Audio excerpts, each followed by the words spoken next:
नमस्कार साथियों, आज आपकी वर्कशीट संख्या आ गई है 76 और 22 नवंबर को आपके पास ये वर्कशीट आ गई है। इसमें हम पुनरावृत्ति करेंगे वास्तविक संख्या होंगी, जो आपका पहला चैप्टर है नंबर सिस्टम, उसमें वास्तविक संख्या की पुनरावृत्ति करेंगे। संख्या पद्धति आपका पहला अध्याय है, यानी आपकी वर्कशीट में सिलेबस हो चुका है, पुनरावृत्ति स्टार्ट हो गई है। तो पुनरावृत्ति भी आप सभी वर्कशीटों के थ्रू इसकी कर लो, आपके सभी चैप्टर्स कंप्लीट हो जाएंगे। फिर काफ़ी अच्छे से इन्होंने दे रखा है, तो चलिए स्टार्ट करते हैं। देखते हैं क्या दिया है। वास्तविक संख्या के बारे में बता रखा है, दशमलव प्रसार कैसा होता है वास्तविक संख्याओं का, काफ़ी अच्छे से दिया हुआ है इसने। दो प्रकार की संख्या होती हैं, परिमेय संख्याएं और अपरिमेय संख्याएं। परिमेय संख्याएं होती हैं जिनको हम पी बाई क्यू के रूप में लिख सकें, अपरिमेय संख्याएं जो पी बाई क्यू के रूप में नहीं लिख सकते हैं। इनका दशमलव प्रसार कैसा होता है, शांत और अशांत आवर्ती होता है, जबकि अपरिमेय संख्याओं का दशमलव प्रसार सिर्फ अशांत और क्या होगा, अनावर्ती होगा। आवर्ती का मतलब होता है रिपीटेशन होनी चाहिए, उसमें बार बार वही संख्या आ रही हो, और अनावर्ती का मतलब होता है संख्या रिपीट ना हो, अलग अलग संख्याएं आपके पास आ रही। वर्कशीटों में काफ़ी अच्छे समझा रखा है। पेपर की तैयारी के लिए आप सिर्फ, मैं कहता हूँ, वर्कशीट ही पढ़ के जाएं, बुक को पढ़े ना। बुक में पढ़ोगे तो पजल हो जाओगे। काफ़ी अच्छे से इन्होंने दे रखा है। देखिए आगे बढ़ते हैं इसी में। यहाँ पे देखिए क्या दिया है कि शांत की जब बात करें हैं तो शांत का जो डेनोमिनेटर है यानी हर है वो कैसा होगा, 2n और 5m के रूप में होगा। जिसके भी क्यू में यानी हर में 2n और 5m का रूप आ गया वो शांत हो जाएगा। अशांत आवर्ती कैसा होगा, जैसे ये आ गया, देखिए 129 बटे में 2 5 और 7 आ गया। ठीक है, यहाँ पे क्यू क्या हो जाएगा आपका, यह 2n 5m तो है, लेकिन साथ में 7 भी आ गया, तो ये आपका क्या हो जाएगा, अशांत आवर्ती हो जाएगा। ठीक है, तो ऐसी संख्याओं को आप कौन संख्या बोलते हैं, ये भी परिमेय संख्याओं में आएंगी।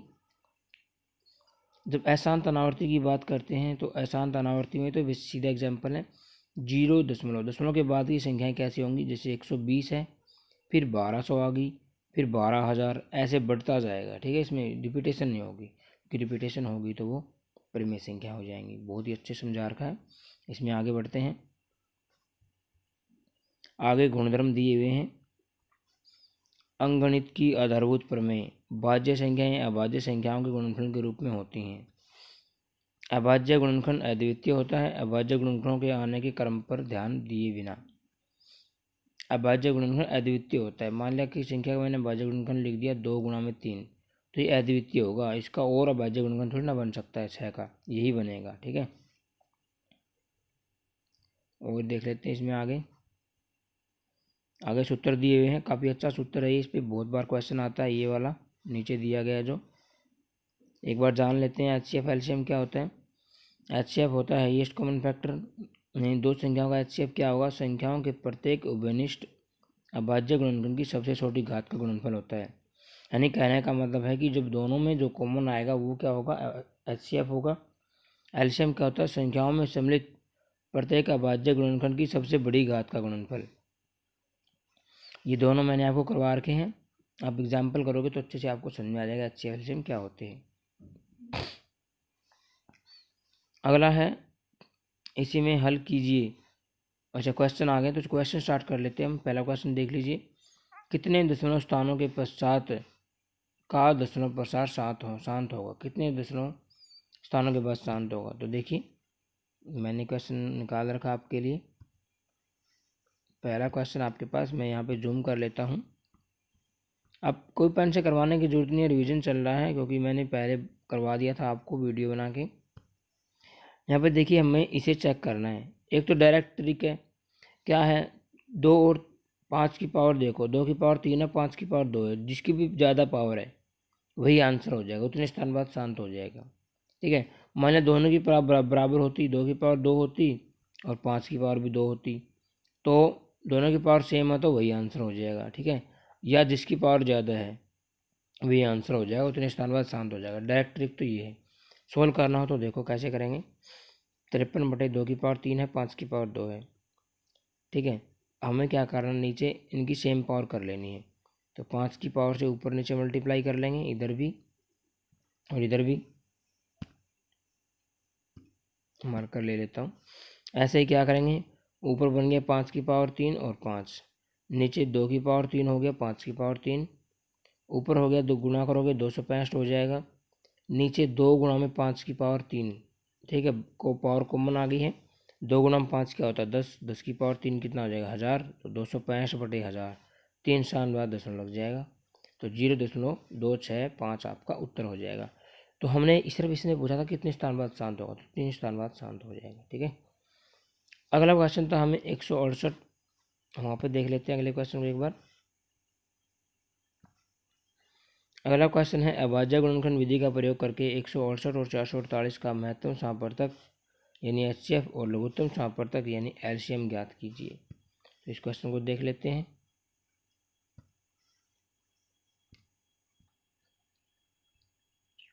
तो देखिए दोस्तों, क्वेश्चन आपके सामने था 168 और हमें निकालना है इसका HCF और LCM। देखो 168 के जब भी अभाज्य गुणनखंड निकालने हो तो आप पहले आप एक छोटी हम सीखी थी वो विधि अपना सकते हो, ठीक है। पहले छोटी संख्या से भाग करते हैं, 2 से भाग करेंगे 84, फिर 2 से भाग किया 42 दूनी 84, फिर 2 से भाग किया 21 दूनी 42, फिर 3 से करेंगे 3 सता 21, फिर 7 से करेंगे 7 एकम 7। जब तक 1 आ जाता तब तक भाग करते जाते हैं, ठीक है ऐसे। और पहले छोटी संख्या से करते हैं फिर बड़ी से, ऐसे ही देखिए 2 से भाग करेंगे तो कितना आएगा 224, फिर 2 से भाग करेंगे 112, फिर 2 से भाग करेंगे 56, फिर 2 से भाग करेंगे 28, फिर 2 से भाग करेंगे 14, फिर 2 से करेंगे 7 और फिर 7 से करेंगे 1। ये आपके पास आ जाएंगे, ठीक है, इन दोनों के। अब इन दोनों को क्या लिख देंगे, 168 को लिख देंगे, इनको बस गुणा में लिखना है, 2 गुणा 2 गुणा 2 गुणा 3 गुणा 7।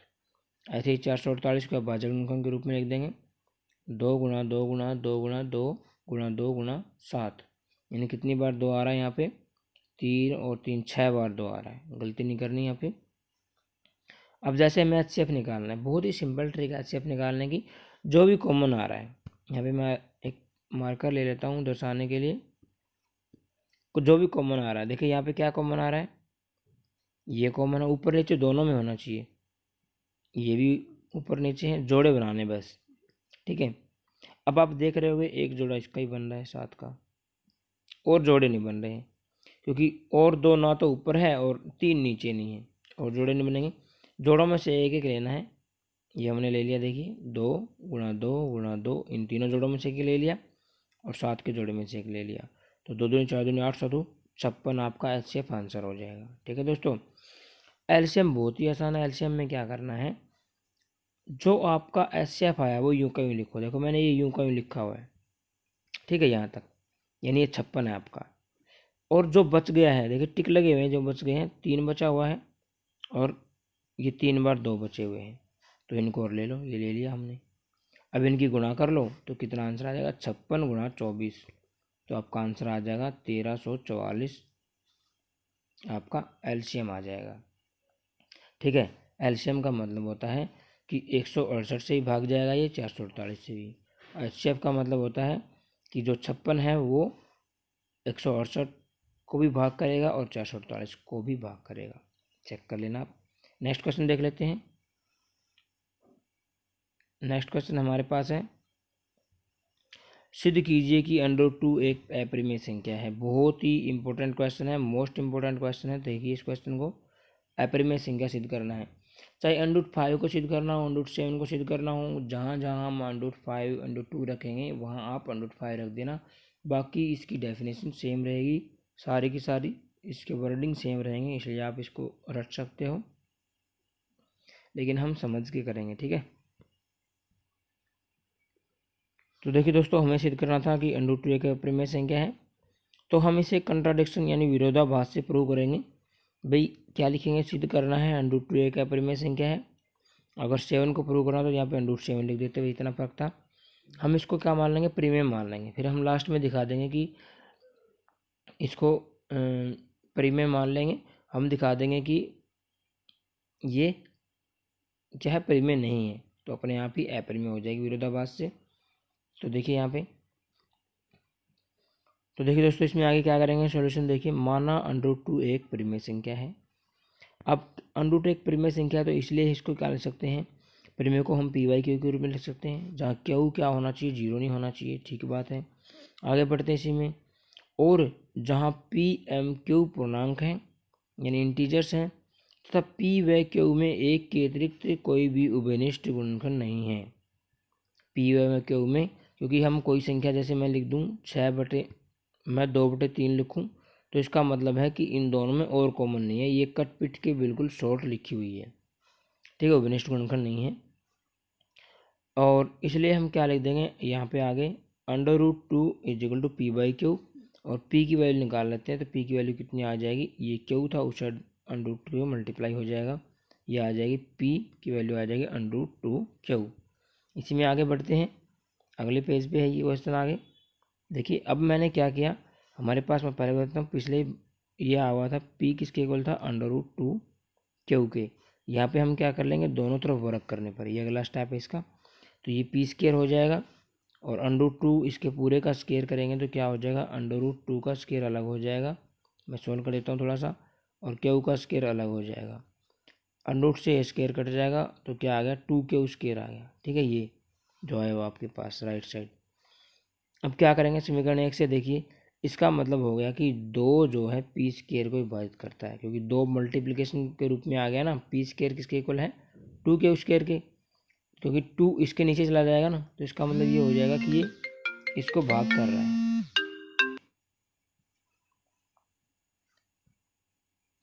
ठीक है, ऐसे ही 2 जो है पी को विभाजित करेगा।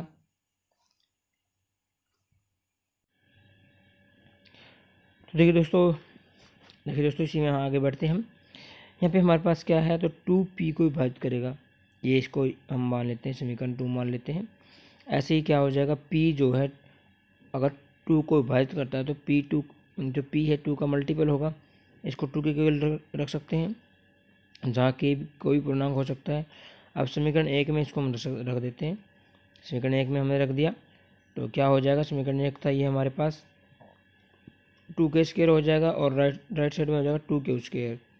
2 के स्क्वायर खोलोगे 4 के स्क्वायर आ गया, 2 के स्क्वायर के इक्वल, और 2 से 2 कट जाएगा, कितना आ जाएगा, 2 के स्क्वायर के इक्वल आ गया। ठीक है, नीचे आता हूँ मैं, तो ये हमारे पास था, इसमें मैं नीचे आ जाता हूँ, पूरा ही ओपन कर लेता हूँ इसको। ठीक है, अब देखिए यहाँ पे, तो 2 के स्क्वायर क्यू के इक्वल आ गया, इसका मतलब है कि 2 क्यू को विभाजित करेगा, यह कहने का मतलब है क्यू स्क्वायर क्या करेगा, फिर एक लाइन और बन जाएगी, ये 2 क्यू को विभाजित करेगा। ये आ गया आपकी इक्वेशन 3।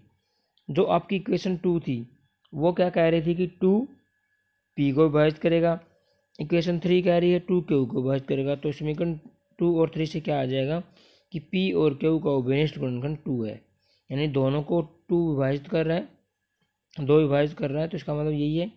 जो पहले हमने माना था कि पी और क्यू में एक को छोड़कर कोई भी उभयनिष्ठ गुणनखंड नहीं है, यह क्या हो गया, गलत हो गया।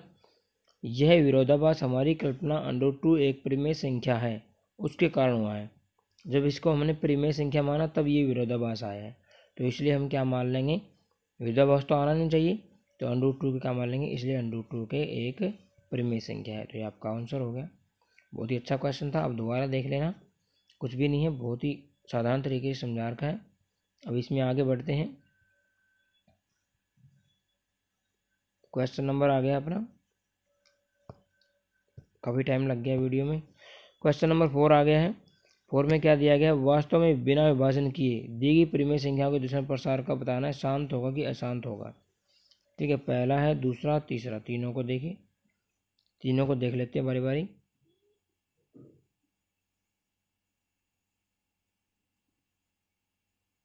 देखिए यहाँ पे शायद क्वेश्चन है हमारे लिए,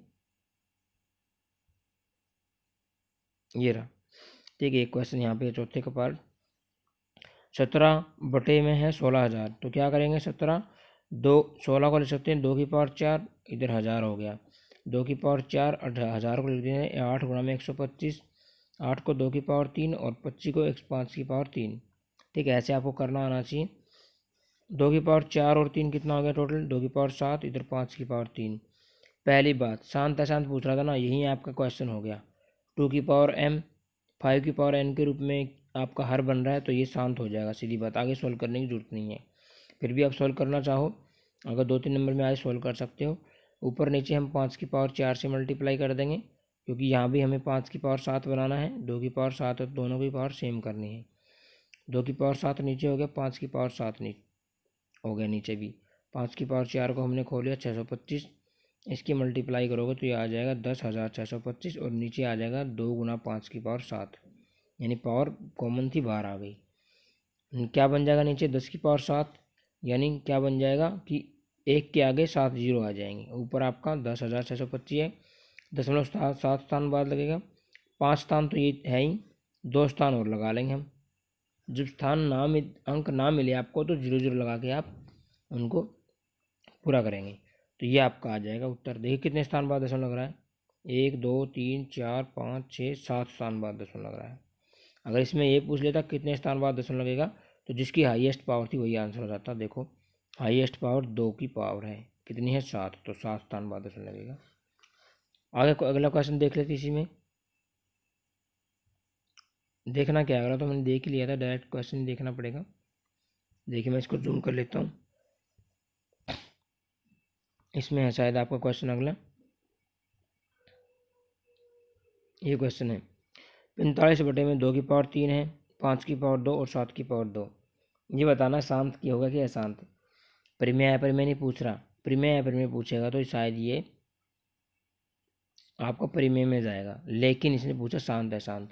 सीधी बात है, नीचा जो क्यू है वो आपका क्या है 2 की पावर m 5 की पावर n के रूप में होगा तो ही शांत होगा, यहाँ पे लिखा हुआ है ये। लेकिन क्यू क्या आपका है 2 की पावर 3 5 की पावर 2 इंटू 7 की पावर 2 और आ गया, जो इसके इक्वल नहीं है, इसलिए क्या हो जाएगा अशांत हो जाएगा। ठीक है, करने की जरूरत नहीं है। अगला देख लेते हैं इसी में।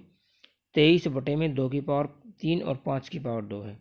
यहाँ देखिए क्यू क्या है 2 की पावर 3 5 की पावर 2 है, जो 2 की पावर m और 5 की पावर n के रूप में है, तो ये शांत हो जाएगा।